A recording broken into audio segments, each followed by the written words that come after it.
when you look at Gibraltar's diocese, and you see that the fact there are 5 parishes, almost 6, and the priests in these parishes have been there for quite some time. The attitude, because of circumstances, was that you're a parish priest in a parish and you're going to be there until something drastic happens, that somebody dies, then it has to be filled, that somebody gets very ill, then it has to be filled, that somebody becomes a bishop, then it has to be filled. And in my experience as a priest, I always saw changing from one ministry to another as a challenge and beneficial. You start again, it's a new thing, you learn more. In my life, I was in Gibraltar 18 years. I changed 3 parishes. I was in St. Joseph, St. Teresa, and Sacred Heart. It's always a new experience. You learn more about people, you get to know more people, etc. There is a lot of benefit when you change. When I was in Malta, another 18 years, I had 2 main ministries. I was about 9 years as a chancellor, and then the bishop told me to become a judge. I went to the tribunal, another 9 years, more or less. And they are new experiences. You enrich yourself. And so when I came here and I saw that some priests were in their parish for 18 years, 12 years, etc., my mentality was not like that. In Malta, for example, where I come from, it has to influence me, The bishop will not allow a parish priest in a parish for more than 10 years. They all know they go there for a while, and then they have to change. And I thought that it is good that in Gibraltar we have the same system, that you become a parish priest not forever. You become a parish priest for some time. And then from a parish priest you can be given another ministry, not necessarily as a parish priest. Because this idea that once a parish priest, always a parish priest, it doesn't hold. In the church, there are many ministries, many offices, many jobs, if you want to understand, And these have to be done.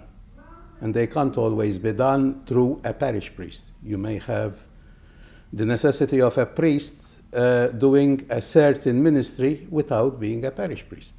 And so I am starting to do what I believe is the correct way, because I always said that if you do not change, you become stale. If water doesn't move, you don't change it, it starts thinking.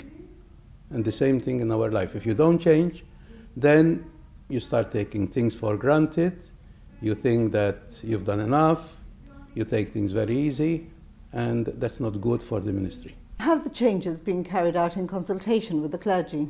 No, I couldn't consult as such. I had to listen to what people said. I had to listen to what priests said, and according to canon law, the consultation should be done not so much with the priests, but with pastoral councils. In Gibraltar, unfortunately, there are no pastoral councils, so I couldn't consult with them. I hope to introduce them. That's another change I want to do later on, to introduce pastoral councils both in parishes and as a diocese. When leaders take over a new job, they tend to put people that they can trust in key positions to obviously help them roll out their program of change. Has this been a question of this, putting in priests you can trust? Well, I trust all the priests. I remember that as soon as I became bishop, my bishop in Malta, Bishop Charles Shikluna, one of the things he did tell me is, make sure that you have priests you can trust. And obviously, in a way, you trust everybody. You cannot live life without trusting. But some of them will be more supportive than others. Then you see that there are some who may be more supportive, as you said, more trusting, that they may suggest ideas which you may not even think of, to help you in that, and you move on. You cannot say, I will not believe anything he says, or I will not believe anything the other one says. No, but you have to judge at the end from what you hear from here and there, what's best. Monsignor Paul Bear moved from the cathedral, where he was administrator, to parish priest at St. Joseph's. Isn't this something of a negative career move? In the church, there are no careers. If you listen to what the Pope says, actually last Tuesday, not even a week ago, the Pope, in his Mass, he reflected on the speech that St. Paul gave in Ephesus before he went to Jerusalem. And he talked about shepherds having to change. We are on a journey. And in that journey, you have several stops. And once you have to leave one place to go to another, then you have to leave everything behind you and concentrate on the other. So it's not a career. If anybody wants a career, they should never become priests. And another change, Monsignor John Pardo, as Vicar General, your second in command. Are you ensuring a successor in him? No. I see John Pardo as somebody who is very intelligent, who has done very good work where he has been now for 12 years, or rather 14 years. The bishops in England have praised him a lot with me. I've talked to bishops, and they all consider him as a very valid person. And so, once he is coming here, because he has finished his ministry where he was, once he accepted to come here, I thought that he is in the best position for me to help me in my role as a bishop. The Vicar General practically is the second bishop. That's what it is. I'm not telling people he is going to be the next bishop, because that's not up to me, that's up to Rome. Later on, I have to give Rome, from time to time, 3 names I consider adapt to become bishops here. They may be from the local clergy, they may not be from the local clergy.